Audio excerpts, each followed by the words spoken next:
Olá, pessoal, tudo bom? Como é que vocês estão? Hoje nós estamos aqui com a Clínica Nidos de Juiz de Fora, fazendo o nosso quarto episódio do Dr. Talks, uma iniciativa do Nós Tentantes Projeto de Vida, com patrocínio e apoio da Merck Brasil. Doutora Fernanda, doutora Juliana, sejam muito bem-vindas ao quarto episódio com a jornada feminina, né? Olha que maravilha esse tema de hoje. Tudo bom? Tudo bem, Karina? Obrigada pelo convite. É um tema muito importante. A gente tem muita coisa para falar sobre ele. Exatamente. Bom, a gente sabe bem, né, que nós mulheres passamos por várias fases no decorrer da nossa vida, né? Desde a primeira menstruação até aí a menopausa, né? Nós também sabemos que esse momento não é fácil para essa jovem mulher, porque o emocional, né, ele não está assim 100% ainda, a gente não está com condições financeiras apropriadas muitas vezes, né? Só que a fertilidade está em alta, não é mesmo? Nesse momento da mulher. Geralmente, esse momento também, essas meninas usam métodos anticoncepcionais, não é verdade? Então, em contrapartida a isso, nós temos uma mulher em fase madura, né? Que também ainda é considerado ali os 35 anos, uma época propícia para gestar um bebê, né? Já estamos aí com uma maturidade emocional melhor, mas sabemos que algumas vezes a gestação não vem. Aí entra é, o interesse de congelamento de óvulos, nesse momento da vida, a gente já começa a piscar um sinalzinho de alerta, né, para fazer uma investigação, certo? E aí começa aquele fantasma da reserva ovariana, que nós vamos comentar aqui com a doutora Fernanda, né? Nós temos a Juliana Policeni, ela é a embriologista e diretora do laboratório da Nidos, onde a mágica acontece, não é mesmo, Juliana? Isso mesmo, Karina. Um prazer estar aqui com você hoje. Obrigada pelo convite. E a doutora Fernanda é ginecologista, especialista em reprodução humana e diretora clínica da Nidos, Medicina Reprodutiva. E agora a gente vai falar então dessas duas fases da mulher e todos os seus desafios. Doutora Fernanda, vamos falar um pouquinho sobre esse planejamento familiar? Então, Karina, a gente sabe que historicamente, culturalmente, a mulher é orientada durante a sua vida reprodutiva a evitar gravidez. Então, desde muito novinha, nas consultas ginecológicas, o que é principalmente abordado é a contracepção, como não ficar grávida. Isso ao longo de grande parte da vida da mulher.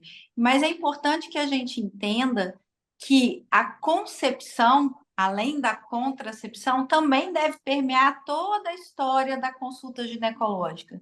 Então, desde cedo, a menina tem que entender que a sua capacidade reprodutiva é finita. Então, ela tem que saber disso para poder se planejar. É claro que a contracepção lá no início, como você falou, que é um momento ainda de maturidade emocional, não há um preparo para a gravidez ainda, a contracepção é muito importante. Mas ela precisa saber que quando ela quiser engravidar, existem barreiras fisiológicas que podem dificultar. E a idade é uma dessas barreiras. Então, se ela quer um dia ter filhos, ela tem que saber quantos filhos ela quer ter, quando ela vai desejar essa gestação, para que ela possa planejar de forma adequada e não tenha seus planos frustrados. Então, por Uhum. exemplo, se uma mulher planeja ter 2 filhos, 3 filhos, para que ela tenha uma chance de 90% de conseguir esse planejamento, ela tem que iniciar a tentativa de engravidar aos 28 anos, se ela quer ter 3 filhos, se ela quer ter 2 filhos aos 31 anos. Então, é uma questão de expectativa. Então, é importante que o ginecologista aborde com a paciente sempre sobre a preocupação, o planejamento com as gestações, ainda que não seja o momento agora, mas as informações têm que ser passadas para que ela possa, bem informada, tomar as decisões adequadas. E eu acho que é importante a gente falar aqui que é esse momento da mulher que muitas vezes a gente precisa conversar, que nem você falou com o ginecologista, a respeito de infecções sexualmente transmissíveis, de doenças inflamatórias, por exemplo, endometriose, não é mesmo? Uma síndrome de ovários policísticos, isso tudo eu acho que a gente precisa trazer uma conversa no ginecologista, né? E desde cedo ter esse planejamento, para que depois, mais tarde, a gente não tenha a surpresa de, opa, será que se eu não tivesse tratado lá atrás, né, eu não teria Sim. cortado caminhos? Sim, existem situações que comprometem a fertilidade. Então, a gente tem que orientar a paciente para tentar prevenir uma infertilidade futura. Então, por exemplo, as doenças sexualmente transmissíveis, principalmente aquelas causadas pela clamídia, o gonococo, elas podem atingir as trompas e causar uma obstrução ou um mau funcionamento do tubário. E existem medidas que podem prevenir infecções como essas, como, por exemplo, o uso adequado de preservativo durante a vida reprodutiva, enquanto ela não está querendo engravidar. Hábitos de vida que podem ser ajustados para melhorar a fertilidade. Então, se ela planeja engravidar nos próximos anos, é importante que haja um controle adequado do peso. A gente sabe que a obesidade pode interferir na qualidade da ovulação. Tem mulheres que ficam sem ovular, dependendo do grau de obesidade, né? Alimentação adequada, então, uma alimentação com menos processados, com menor concentração de carboidratos, maior concentração de alimentos naturais, reduzir cafeína, bebida alcoólica, cessar o tabagismo, fazer atividade física. Então, são hábitos de vida que vão preparar a mulher para que, quando ela queira engravidar, ela tenha toda a capacidade reprodutiva preservada. E existem patologias ginecológicas, como você mencionou, que também podem reduzir a capacidade reprodutiva. Então, a endometriose. Muitas vezes, o diagnóstico da endometriose é negligenciado. A mulher, a menina, sente cólicas muito fortes. Eu já tive pacientes que vieram me falar: eu sempre senti dor forte na menstruação, mas a minha mãe falava que era normal, que ela sempre teve também. Então, às vezes, a menina, a adolescente, a jovem, não procura atendimento por achar que aquela cólica é normal. E a endometriose é uma doença crônica evolutiva, inflamatória, que compromete os órgãos pélvicos, pode levar a alteração anatômica, obstrução tubária, aderência dos ovários, alteração da capacidade reprodutiva ao longo da vida, se não tratada. E aí, se isso é negligenciado, quando ela for tentar engravidar, lá na frente ela pode ter dificuldade, né? Ou doenças ovarianas, cistos de ovário, doenças que vão exigir algum tipo de cirurgia ovariana, e aí essa mulher tem que ser orientada quanto poder haver um comprometimento da reserva ovariana, que é uma outra coisa que a gente também vai falar aqui, né? Acompanhamento de doenças benignas, como mioma. Então, esse acompanhamento ginecológico e também de hábitos de vida, esse acompanhamento é fundamental para que a gente preserve a capacidade reprodutiva, para quando essa mulher resolver engravidar, ela tenha condições de que isso aconteça de forma mais tranquila. E eu acho que quando a gente traz temas importantes e falamos abertamente, né, a gente consegue encurtar caminhos, né? Então, hoje eu vejo que tem muito mais informação do que na época que eu fui jovem, né? Tanto que eu não Uhum. reservei meus óvulos, né? Hoje eu sou mãe por óvulos doados, porque lá atrás talvez não ninguém chegou para mim e disse, quem sabe a gente não preserva a tua fertilidade, né? E congela teus óvulos. Então, eu acho que a gente estar aqui falando sobre isso vai fazer com que as mulheres jovens hoje consigam fazer esse planejamento, que nem nós estamos falando, consigam, por exemplo, eu quero ter com 40 anos, então tá tudo certo, vou lá, vou congelar meus óvulos, né? Porque essa baixa reserva ovariana, que nós vamos entrar agora nela, ela é um fantasma, né? É uma coisa Sim, louca. A gente sim. cai de paraquedas e a gente não é avisado de nada, né? Então, hoje a gente É está a vida. podendo prevenir isso com informação, não é mesmo? Sim, hoje, quer dizer, nas últimas décadas, a mulher tem adiado mesmo a maternidade, a gente tem visto isso claramente, e a gente tem dados do IBGE dos últimos censos no Brasil mostrando isso, que o percentual de gestações, de primeiras gestações após os 30 anos, aumentou em 60% nos últimos 10 anos. Então, é uma tendência, só que a mulher precisa se preparar para isso, né? Então, é natural que ela tenha outros objetivos, outros planos, né? Queira avançar na carreira, enfim, amadurecer um relacionamento antes de engravidar. Mas a gente tem que entender que o ovário não acompanhou essas mudanças sociais. O ovário é o mesmo lá das nossas avós. Ele envelhece, a gente nasce com o estoque de óvulos, que vai ser o mesmo, o estoque que vai ser usado ao longo da vida. Não se produz novos óvulos, eles só são gastos. E, além disso, é uma célula que a gente está com a gente desde o nascimento. Aliás, desde quando a gente estava dentro do útero da mãe. Então, é uma célula que tem a nossa idade, ela está paradinha lá no nosso ovário esse tempo todo. Então, sofre tudo que a gente passa, doença que a gente tem, medicamentos que a gente toma, estresse, poluição, tudo isso vai atingindo esse óvulo e fazendo com que ele perca a aptidão para gerar um bebê saudável. Então, com mais idade, além da gente ter menos óvulos, a gente tem óvulos menos aptos a gerar uma gravidez. Então, se a gente quer adiar uma gestação, primeiro, é importante a gente saber como é que está o nosso estoque de óvulos, a nossa reserva ovariana, que é o que você falou. E existem exames que identificam isso.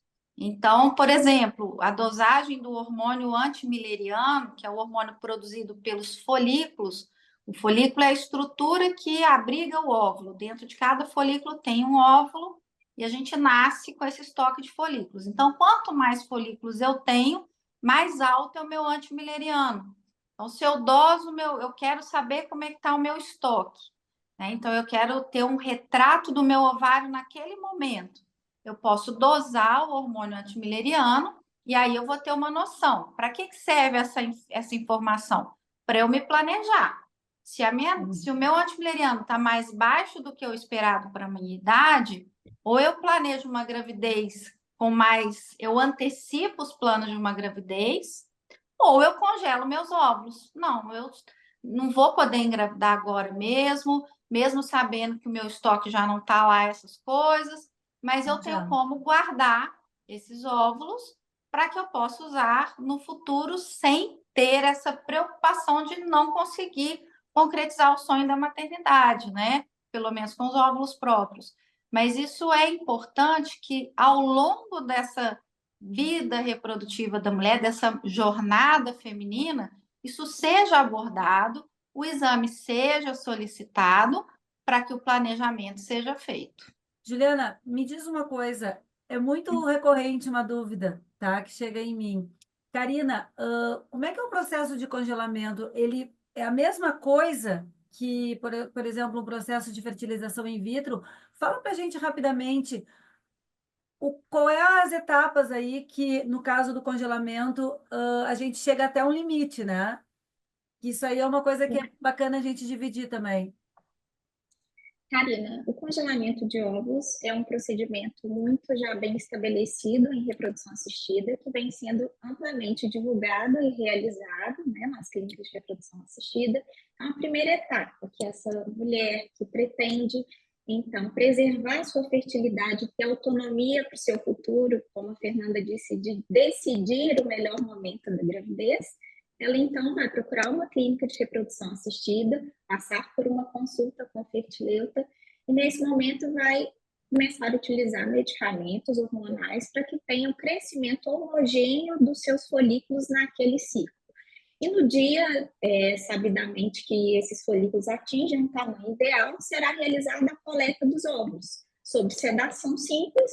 Então, todos os folículos são aspirados pelo médico, esse líquido folicular onde encontra o óvulo vai para o laboratório para que a gente faça todo um processo nesses óvulos e sejam selecionados aqueles óvulos maduros que podem sofrer e passar por processo de congelamento, que também é simples, é realizado através de uma técnica que chama vitrificação, um congelamento ultra rápido, a nitrogênio líquido menos 196 graus.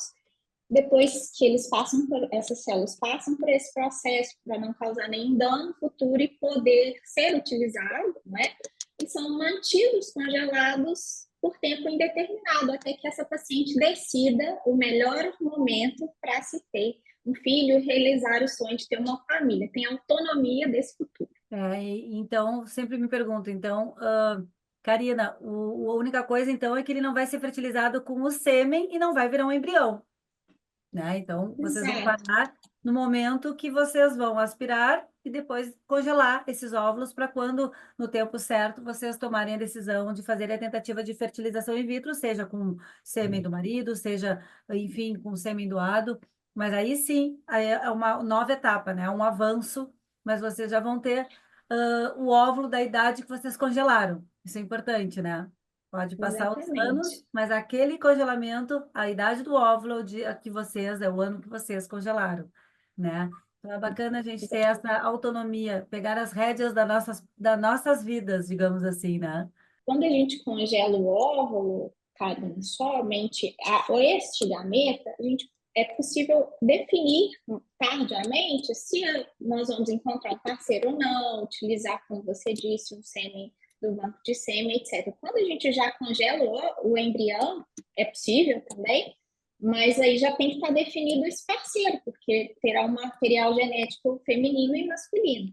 Então, na maioria das vezes, para se preservar a fertilidade feminina, acabamos sempre congelando o óvulo. Mas se o parceiro já está definido, podemos também congelar o embrião para ser utilizado futuramente. Falamos aqui do exame para a gente detectar a nossa reserva ovariana, né, que é o antimoleriano. Doutora Fernanda, tem algum outro exame nessa investigação, quando pisca o sinal de alerta, né, que a gente já está aí na caminhada ou planejando esse filho, mas quais são os primeiros exames, além do antimoleriano, que a gente precisa, assim, saber de fato e tomar, assim, as decisões de, bom, agora eu vou parar minha vida e vou investigar? Bom, para avaliação especificamente da reserva ovariana, desse estoque de óvulos, a gente tem o exame mais fidedigno, mais fiel, é o antimileriano, que é esse exame de sangue, que é uma dosagem hormonal, que pode ser feito em qualquer dia do ciclo menstrual. Então, ele vai dar ali um panorama, um retrato dos ovários naquele momento. Lembrando que ele pode estar subestimado, ele pode estar abaixo do que é o esperado quando a paciente é usuária de pílula. Então, ele dá um falso baixo se ela está usando pílula, ou se ela está usando um DIU hormonal, ou se ela está tomando uma vitamina que se chama biotina. Então, são substâncias que podem interferir e dar um falso resultado para o antimileriano. Então, sempre que você dosa esse antimileriano, por exemplo, em uso de pílula, você tem que levar em conta que ele vai dar um pouco abaixo do que é o real, uns 20% abaixo do real. A gente tem que fazer esse cálculo de ajuste se a paciente não quiser interromper a pílula aí por uns 2 meses para ver o valor real, tá? A contagem de folículos antrais, que é um exame feito por ultrassom, a gente conta quantos folículos você tem ali no ovário, folículos entre 2 e 10 milímetros, entre o segundo e o quinto dia do ciclo, que é o iniciozinho do ciclo, e a gente também tem esse retrato da reserva ovariana naquele período. Lembrando, Karina, que essa avaliação ela varia de idade para outra. Então, você espera uma contagem de antrais X quando a mulher tem 30 anos, outra quando ela tem 37, 38. Então, não tem um valor que seja o normal para todas. Existe uma tabela em que você avalia de acordo com a idade, tanto o antimileriano quanto a contagem de folículos antrais, o que é esperado para a idade, certo? E a dosagem do FSH e estradiol no terceiro dia do ciclo, que hoje já são menos usados, porque dependem do dia do ciclo, né? Eles têm uma variabilidade maior interciclos, então a gente prefere os 2 primeiros que eu comentei. Agora, uma outra coisa é se você está tentando engravidar e não conseguiu a gravidez dentro do prazo considerado normal, que é de 1 ano para mulheres abaixo de 35 anos e de 6 meses para mulheres acima de 35 anos. Então, um casal que tem atividade sexual regular, sem método contraceptivo e a gravidez não aconteceu nesse prazo, aí vai ser feita uma investigação da fertilidade do casal. E aí você tem exames específicos. A esterossalpingografia para avaliar as trompas, ultrassom para avaliar o útero e ovários. espermograma para avaliar o sêmen. Então, a gente vai fazer o que a gente chama de propedêutica, investigação básica do casal que está com a infertilidade. Lembrando, né, pessoal, que a mulher 40 mais, né, que é um pouquinho acima do que a gente estava falando ali, entre os 35, 40 anos, a 40 mais, ela está no limite do período fértil, né? Então, é importante essa investigação ser, como a doutora Fernanda falou, por 6 meses. Ah, não estou conseguindo, é para ontem a investigação, né? Eu sei porque eu É, passei por isso. Eu sei porque eu passei é. por isso. Inclusive, há sociedades de reprodução, por exemplo, a Sociedade Americana de Reprodução, ela orienta que acima de 40 a gente nem espere esse prazo para fazer a investigação. A paciente decidiu aos 40 mais que vai começar a tentar engravidar, a gente já faz toda a avaliação para não haver perda de tempo, porque realmente o tempo é fundamental para essa paciente, né? E acima de 35, com 6 meses, a gente já investiga também, porque o tempo já começa a fazer diferença, e esse tempo ele pode fazer diferença lá no final, entre conseguir ou não esse bebê, né? Então, a gente não deve ficar adiando. Muitas vezes tem pacientes que vêm constar com a gente e falam assim: ah, eu estava lá com o meu médico, ele falou: não, você está ansiosa, calma, espera mais um pouco. Passa 1 ano, 2 anos, 3 anos, elas já chegam para consultar com mais de 3 anos de tentativas, e isso pode representar para elas a possibilidade de realizar o sonho ou não, né? Então, esse momento, esse time de fazer a investigação, ele é muito importante. A gente não deve postergar. Se tiver tudo bem, ótimo, que bom que está tudo bem. Às vezes a paciente tem medo de constar numa clínica especializada, acha que vai sair de lá com uma fertilização in vitro marcada. E não é assim, a gente quer saber como estão as coisas para poder orientar da melhor maneira, né? Então, não precisam ficar com medo de fazer uma consulta especializada, de achar que vai ter que fazer um tratamento muito complexo, que às vezes nem é necessário. O importante é saber o que está acontecendo para tomar as decisões corretas, né? Exatamente. Juliana, me diz uma coisa. Nós temos aí uma certeza de que, quando falamos de quantidade, versus qualidade, né? Nos explica um pouquinho, você que trabalha dentro do laboratório, sobre essa comparativa que muitas vezes a gente pensa assim, bom, tive muitos óvulos, né? Chegaram a ser, chegaram no estágio de blastocisto, né? Esse embriãozinho, e eu tenho aí 5, 6 embriões e não consegui a gravidez, mas a gente sabe que quantidade e qualidade são coisas diferentes. Eu gostaria que você falasse um pouquinho sobre isso. E na qualidade do óvulo, está, como a gente vem conversando aqui, está diretamente relacionada à idade da mulher, não é? Isso é fato notório já.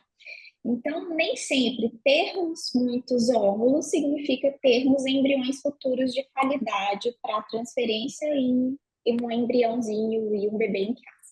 Então, na maioria das vezes, o que a gente vê são embriões de qualidade naquelas pacientes mais jovens, que fizeram preservação da fertilidade anteriormente, ou procuraram a clínica recentemente para fazer uma avaliação da sua reserva ovariana e resolveram, então, tomar a decisão de ter filhos naquele momento, tiveram embriões de melhor qualidade e um resultado mais desejado no final do processo. Mas não quer dizer que aquela paciente que já tem uma idade avançada, ela não vai ter o sucesso no processo. Talvez o processo seja um pouco longo, não é? Desafiador, mas temos que ter perseverança até o final do processo. Então, naquela paciente que tem a idade avançada, normalmente é indicado que ela faça o estudo genético desse embrião anterior à transferência, por exemplo. A gente sabe que esse óvulo de idade já mais avançada pode ter algumas desordens no DNA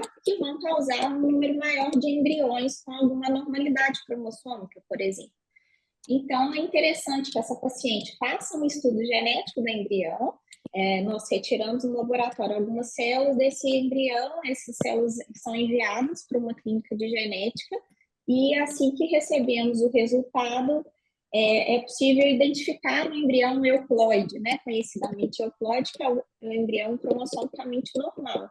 E aí a paciente ela não precisa passar e perder um maior tempo transferindo vários embriões e não tendo um resultado positivo, e sim transferindo já aquele embrião que é cromossomicamente normal num momento correto, que o endométrio, né, o útero está receptivo, pronto para receber o embrião, e nós temos no final o bebê em casa como nós queremos, todos nós, não só a paciente. Todos nós. Bom, já sabemos aí que as possibilidades atualmente do avanço da medicina reprodutiva são muitas, né? Acho que a gente tem que sempre estar individualizando, cada ciclo é um ciclo, cada família é uma família, e a gente tem que trazer esse tipo de informação juntamente com a clínica que vocês escolherem, com a equipe médica, equipe multidisciplinar que vocês estão segurando a mão, né? Porque essa relação médico-paciente, né, é muito importante e as decisões elas são tomadas em conjunto, né? Como a Juliana falou, tomar uma decisão de fazer uma biópsia embrionária, um teste genético, isso exige uma conversa, uma transparência, um passo a passo, né? E não adianta a gente dizer que a minha receita do meu bolo é uma, porque a tua vai ser outra, a da Maria vai ser outra, a da Letícia vai ser outra, e a gente tem que trazer aqui informação para que vocês tomem as melhores decisões, né? Então, voltando aqui, essa fase da mulher 40 mais, né? Ela é uma fase, como eu falei, que está com o limite do período fértil, mas ao mesmo tempo a gente está aí profissionalmente já encaminhadas, a gente já tem ou não, né, pessoal, porque tentante com 40 a mais, a gente está vivendo aspectos emocionais muito difíceis, assim, de serem elaborados todos os lutos, né? Então, tem esse fator emocional, que é difícil nessa fase, mas em contrapartida a isso, a gente tem aí uma vida um pouco mais estável, né? Então, a gente não tem tudo, é o bônus e o ônus, né? Mas a gente precisa falar, né? Como a Juliana falou também, desses aspectos que a gente não entende muito, que é, por exemplo, fiquei grávida com 40 a mais e tive aborto, e depois eu tive outro aborto, e depois eu tive outro aborto, abortos de repetição, né, que estão ligados muito à alteração do cromossoma, né, Juliana? E isso faz com que a gente entre em pânico, porque daí dá aquele medo, será que eu vou conseguir? Aí depois eu quero que a doutora Fernanda fale de uma outra possibilidade, que é a ovodoação, a ovorecepção, né? E antes disso, vamos falar do climatério também, né? Dessa mulher. Karina, eu acho que é importante isso que você disse a respeito de individualização. Eu acho que a gente tem que acolher a história de cada paciente. Cada uma tem sua história, tem seu motivo para ter adiado. A gente não está aqui nem para julgar, nem para condenar, muito menos. A paciente ela tem que entender que aquele que ela está, que é o momento, é aquele que foi o momento escolhido, que foi o momento que aconteceu, enfim. Então, eu sempre falo, olha, vamos deixar o que passou para trás, vamos olhar daqui para frente o que a gente pode fazer. E ter 40 anos ou mais não significa que vai ter obrigatoriamente dificuldade para engravidar. A gente tem dados científicos, a gente tem os dados que os estudos mostram para a gente relacionados à idade, qualidade de óvulo, maior risco de alterações cromossômicas, mas isso não quer dizer que não vai acontecer a gravidez. Então, cada caso é um caso, a gente tem que estar só com as expectativas ajustadas. Então, saber que a minha chance de engravidar naturalmente por mês aos 40 anos fica em torno de 5 a 10%. Quando eu tenho 30 anos, minha chance de engravidar por mês é 25%. Se eu tenho 45, minha chance de engravidar naturalmente por mês é 1%. Então, é isso que eu tenho que saber, não é zero. Mas a chance é menor do que quando eu tinha menos idade, pelas questões que a gente já falou. Então, isso eu acho importante a gente saber. Em relação ao aborto, existem duas situações diferentes. Uma coisa é o aborto isolado, esse qualquer pessoa pode ter, um aborto único, E esse aborto único, na maioria das vezes, a causa é sim genética, alguma alteração na formação genética do embrião. E essa alteração na formação genética do embrião é mais comum depois dos 35, mais ainda depois dos 38 e mais ainda depois dos 40 anos. Então, a taxa de aborto ela é mais ou menos mantida ali em torno de 10% até 37 anos, depois ela começa a ser mais frequente, chegando até a 30% nas pacientes que engravidam com mais de 40 anos. Isso é o aborto isolado. A outra coisa é o aborto de repetição. Nesse caso, pode haver algum outro motivo para esse embrião, para que esse embrião não esteja implantando. Então, por exemplo, doenças maternas que dificultam a evolução da gravidez. Aí que entram as famosas trombofilias adquiridas, as alterações intrauterinas, miomas, pólipos, septos, a adenomiose, dependendo se é uma adenomiose difusa, extensa, também pode levar a abortamento. Distúrbios hormonais, como alterações da tireoide, alterações no cariótipo da mãe ou do pai, que são as alterações estruturais, as translocações. Aí essa condição vai fazendo com que abortos seguidos vão acontecendo se elas não forem corrigidas. E aí a gente tem que fazer uma investigação voltada para o aborto de repetição a partir de 2 perdas ou mais. E aí todas essas questões são investigadas. Perfeito. E nos conta aí, Juliana, sobre essa divisão celular aí. É que eu falo. Não, porque às vezes a gente não entende muito, né? Sim, tá bom. A mágica é vocês aí do laboratório que fazem, né? A gente nunca entende muito bem como é que é esse desenvolvimento embrionário aí. Karina, o desenvolvimento embrionário, acompanhamos ele diariamente no laboratório, não é? Então, no primeiro momento, é realizada a coleta dos óvulos, esses óvulos, então, são avaliados, avaliamos também os espermatozoides, selecionamos os melhores espermatozoides para a realização da fertilização in vitro, e a partir daí, no outro dia, 18 horas depois, já saberemos o número de óvulos que realmente foram fertilizados, que a gente espera que em torno de 80% a 85% dos óvulos fertilizem. Depois, 48 horas, a gente já avalia as primeiras divisões celulares. Os embriões já estarão com 2, 4 células. Em grande maioria, 90% dos óvulos fertilizados se transformam em um embrião no início do desenvolvimento. Avaliamos no terceiro dia, onde os embriões já estão com 8 células, damos um número para cada embrião, que refere-se ao número de células, e uma letra que irá qualificar esse embrião de acordo com a simetria dessas células, coloração, presença ou não de fragmentos. E depois avaliamos novamente no quinto e no sexto e até sétimo dia de desenvolvimento, que nós já esperamos que esses embriões estejam no estágio denominado blastocisto, que são aqueles embriões com 150 a 300 células, e que normalmente 40% dos embriões chegam a esse estágio. Então, processo no laboratório é muito importante, esse alinhamento de expectativa e conversa com o paciente, que nós vemos fazendo isso aqui na clínica, para o entendimento do funil da seleção embrionária, não é?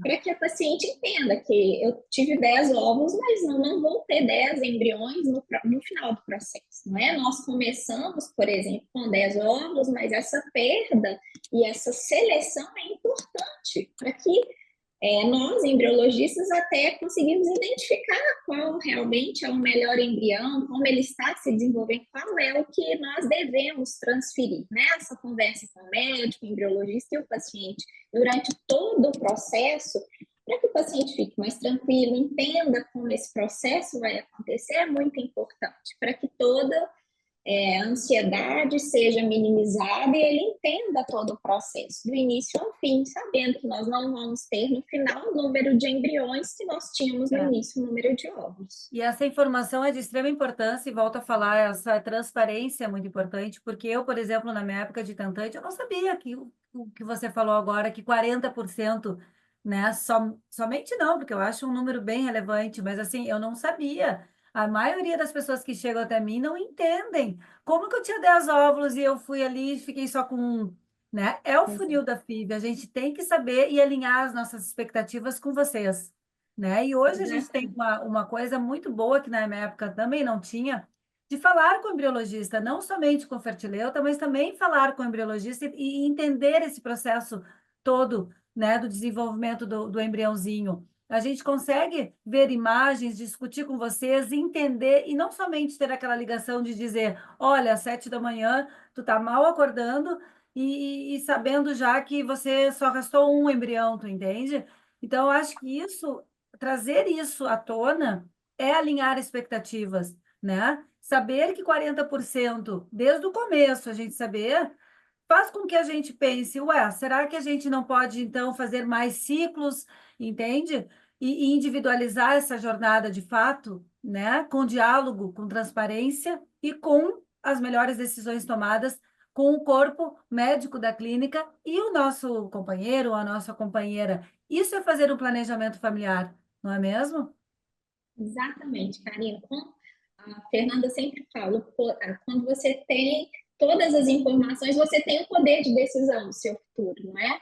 E é exatamente isso que a gente tenta aqui passar para os pacientes, todas as informações para que ela saiba quantos óvulos, quantos embriões ela vai ter no futuro, inclusive definir se ela vai querer fazer um novo ciclo, se ela quer ter mais embriões congelados, para que não seja surpresa o resultado final, né? E ela entenda que o que ocorreu no ciclo dela é a média, é o esperado no mundo, não é? Esses dados Exatamente. são científicos e são mundiais, então é interessante que ela tenha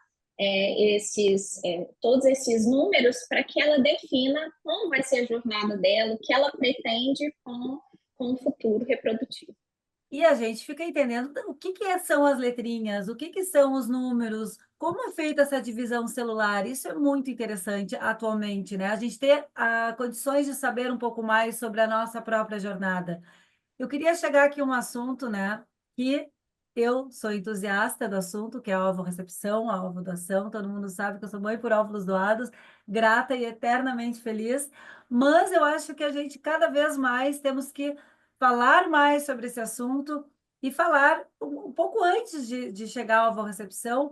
Muitas vezes a gente está aí num climatério ou numa menopausa precoce, ou até mesmo numa menopausa, né, com a idade avançada. Doutora Fernanda, vamos falar um pouquinho dessa fase da mulher que é tão difícil que atualmente eu estou me encontrando porque eu estou no climatério. O climatério é a fase de vida da mulher que vai dos 40 aos 65 anos. Então, a partir dos 65 a gente já chama de senilidade, antes dos 40 é o menarqueme, né? Que é a fase reprodutiva plena.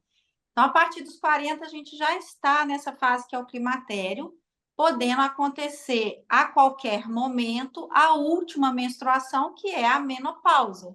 Então, antes de 40, a gente chama de precoce. Entre 40 e 45 já não é mais precoce, mas é uma menopausa cedo. E depois de 45 já é o que é mais esperado na média da população brasileira, em torno de 47 a 50 anos. Se a gente não teve a gestação enquanto está no menarqueme, ou seja, até os 40 anos, conforme a gente já conversou, a gente pode encontrar alguma dificuldade pela quantidade e pela qualidade dos óvulos no momento do climatério. Mas se a gente ainda tem óvulos, se a gente ovula, se o ovário está funcionando, é possível engravidar. Agora, a partir do momento que a nossa reserva ovariana finaliza, o nosso estoque de óvulos zera, e isso acontece quando a gente tem a última menstruação, quando a gente tem a menopausa, isso significa que a gente não tem mais folículos produzindo hormônios e, consequentemente, não tem mais óvulos.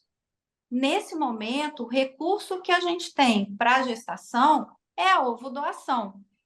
A gente costuma dizer que ninguém escolhe, né, Karina? Eu cheguei aqui porque eu quero fazer uma fertilização com óvulos doados. Isso acontece na vida da mulher por uma série de circunstâncias e realmente eu tenho um retorno muito bacana aqui na clínica com a ovodoação.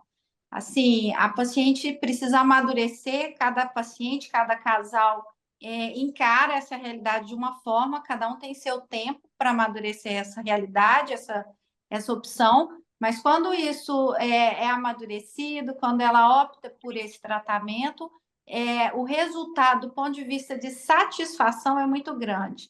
A gente percebe que a paciente tinha aquela ideia de que não ia mais, né, conseguir a gestação, e aí aparece essa opção e ela aceita isso como uma realidade, e aí é só alegria depois disso, porque é uma vivência de maternidade como qualquer outra, você melhor que ninguém pode falar sobre isso. E também a pessoa que doa se sente satisfeita, se sente muito feliz de poder contribuir. Então, assim, é um círculo de boas energias que se forma ali naquele tratamento, sem dúvida. Então, a gente também é entusiasta da ovodoação, a gente tenta levar isso para o maior número possível de pacientes. Ainda existe tabu em relação a isso, você sabe disso. A gente tenta explicar sobre epigenética, por exemplo, que é o desenvolvimento daquele embriãozinho dentro daquele ambiente, dentro do útero daquela mulher. Esse desenvolvimento é diferente se fosse um outro ambiente. Então, aquela mulher, ela leva ao desenvolvimento de algumas características, especificamente porque está gerando aquele bebê. Então, aquele bebê vai ter características que vão ser, que vão aparecer ou desaparecer, características genéticas, de acordo com o ambiente em que ele está. Então, é a influência da mãe que está gerando naquele bebê e trazer para uma conversa mais aberta sobre isso, para que não haja tabu, não haja preconceitos, para que a gente possa, então, trazer essa expectativa de gravidez para uma mulher que talvez já não tivesse mais essa expectativa, né? Por isso que eu digo, ovorecepção é esperança, não é mesmo? Isso aí. Bom, vamos agora, para finalizar o nosso episódio número 4, falar um pouquinho sobre riscos obstétricos, né? E também de aneuploidias, né, Juliana? Para a gente finalizar aqui o nosso episódio número 4. Em relação aos riscos obstétricos, Karina, quando a gente tem uma primeira gestação mais tardia, existem sim algumas questões que a gente precisa ficar mais atento, né? Por exemplo, o risco de elevação da pressão arterial. Então, a mulher que tem a primeira gestação após os 35 anos, ela tem um risco maior de pré-eclâmpsia, que é uma alteração da pressão durante a gestação. É preciso, então, estar em acompanhamento no pré-natal de forma mais atenta sobre isso. Há um risco maior de diabetes gestacional, então também exige um acompanhamento nesse sentido. E, normalmente, o que a gente vê, né? Que a paciente que tem mais de 35, mais de 40 anos, é uma paciente até mais motivada a fazer o seu pré-natal com mais assiduidade, fazer os exames em dia, né, acompanhar direitinho, do que uma muito jovenzinha. Então, esses possíveis maiores riscos ficam contornáveis por esse empenho da própria paciente. Ela fica mais empenhada em seguir uma orientação nutricional adequada, evitar algumas atitudes de risco, mais do que a paciente muito jovem. Então, a gente acaba contornando isso. E o risco de aborto, conforme eu já falei, que é um risco maior também na paciente acima de 37, 38 anos, esse risco vai aumentando, acima de 40 ele atinge percentuais acima de 30%, e isso está relacionado com as alterações cromossômicas, as aneuploidias, que aí a Juliana vai falar um pouquinho sobre isso. As aneuploidias, então, é ter um cromossomo a mais ou um cromossomo a menos naquele embrião, né? Então, como é que é definido, identificada essa aneuploidia? É possível, então, no caso da reprodução assistida, realizar o estudo genético do embrião, principalmente naquelas pacientes com idade avançada para a fertilidade. Então, esses embriões são mantidos em cultivo até o estágio de blastocisto, e nesse estágio, então, são retiradas algumas células, preservando a qualidade e o desenvolvimento desse embrião. Essas células são enviadas para análise genética, e após o laudo genético é identificado se algum cromossomo está a mais ou a menos naquele embrião, demonstrando alguma anormalidade cromossômica, como síndrome de Down e outras anormalidades cromossômicas. E nesse momento, então, aquele embrião ele não é transferido, e sim somente aqueles embriões cromossomicamente normais. o que causaria, por exemplo, uma transferência para o paciente, por exemplo, um aborto, né? Essa gestação não chegaria a termo, dependendo da aneuploidia ou alteração cromossômica que tivesse presente naquele embrião. Então, nesses casos, se transfere já o embrião que passou por um estudo genético, permitindo, então, possivelmente que essa gravidez chegue a termo e seja realizado o sonho dessa paciente. Karina, eu acho importante a gente falar também em relação a tentativas de gestações naturais. O que muda é o percentual de risco. Não quer dizer que toda mulher com mais de 40 anos vai ter um bebê com síndrome, por exemplo. Então, falando da síndrome de Down, que é a síndrome que é compatível com o desenvolvimento intraútero e nascimento de um bebê a termo, e a mais comum, numa paciente com menos de 35 anos, a chance de acontecer essa síndrome, a síndrome de Down, é 1 para 300, mais ou menos. Numa paciente com 42 anos, por exemplo, é 1 para 80. Então, o risco aumenta. Em relação a todas as aneuploidias possíveis de acontecer, esse risco é ainda maior, mas aí, na grande maioria das vezes, essa gestação não vai adiante, né? Então, se há uma formação de um bebê com alteração genética, pode acontecer essa perda, e por isso é maior o percentual de abortos na paciente com mais de 40 anos que está tentando engravidar naturalmente, porque de forma geral, as aneuploidias são mais comuns do que naquela paciente com menos idade. Perfeito, eu acho que foi uma observação super válida. E agora, pegando um gancho aqui do que você falou, doutora Fernanda, vamos aqui só terminar, já que a gente passeou por, né, por várias fases da mulher aqui no decorrer dessa jornada feminina, vamos só finalizar com a taxa de gravidez, bebê nascido saudável em casa. Essa taxa de bebê em casa, ela é variável de acordo com a idade, né? A gente tem falou tanto da idade aqui nesse episódio e isso realmente influencia e impacta diretamente nas taxas de gravidez. Então, quando você vai fazer uma fertilização in vitro e tem até 30 anos, a chance de engravidar numa primeira tentativa, então, ou seja, a taxa de gravidez por tentativa é de 60%. Até 35 anos, 50%. 38 anos, em torno de 40%. 40 anos, a taxa de gravidez após uma FIV em torno de 20%. Então, a chance de engravidar e de ter um bebê em casa, num tratamento de reprodução assistida, também tem a ver com a idade. E eu acho que é importante a gente falar isso, porque tem muita paciente que pensa assim: ah, eu não engravidei ainda, mas quando eu decidir, eu vou lá e faço uma FIV e pronto, está resolvido. Só que a fertilização in vitro ela precisa da matéria-prima, e a matéria-prima é o óvulo. Então, o óvulo, estando com uma qualidade pior, eu também vou ter pior resultado na FIV, não só na chance de engravidar naturalmente.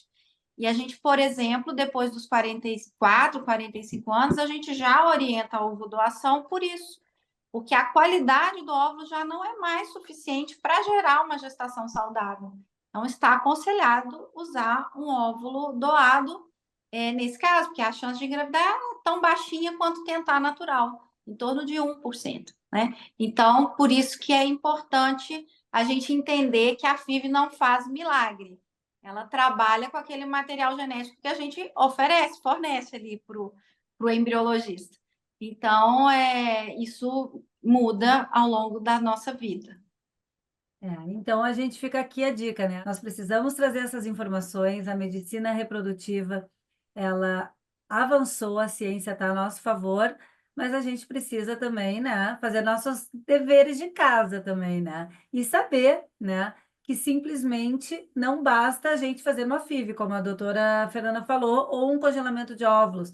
A gente precisa saber que não temos 100% de garantia. Nós temos chances aumentadas para quando a gente decidir ser mãe, congelando o óvulo ali, lá atrás, a gente consiga aumentar essa chance e também através de um tratamento de reprodução assistida, a gente consiga aí, né, aumentar as chances do bebê saudável em casa. Uma vez que a gente viu que o primeiro bebê de proveta estava completando esse mês 40 anos, né? É uma moça que está aqui no Brasil, uma brasileira completando 40 anos. Pensem que há 40 anos atrás a gente não ia ter essa possibilidade, né? Então, como evoluiu Exato. em tão pouco tempo, né? Eu tenho 50 anos, fiz agora, no mesmo mês que a brasileira completou 40 anos, né? Então, eu tinha 10 anos, né? Quando foi feito o primeiro bebê de proveta no Brasil. Então, temos isso tudo a nosso favor, temos a telemedicina, que veio para ficar na pandemia, temos aqui clínicas que estão na nossa plataforma, como a Nidos, que temos aí embriologistas que conversam com vocês, fertileutas acolhedoras, que além de saberem muito sobre o que elas fazem durante o dia a dia, são pessoas, são seres humanos e acolhem a gente, seguram a nossa mão e encurtam caminhos, né? Queria agradecer imensamente a Clínica Nidos, que está aqui sendo representada hoje pela doutora Fernanda Policeni e pela Juliana Policeni. Obrigada, meninas. Obrigada, Karina. Adoramos o bate-papo. Obrigada, Karina, foi um prazer. Beijo grande, pessoal.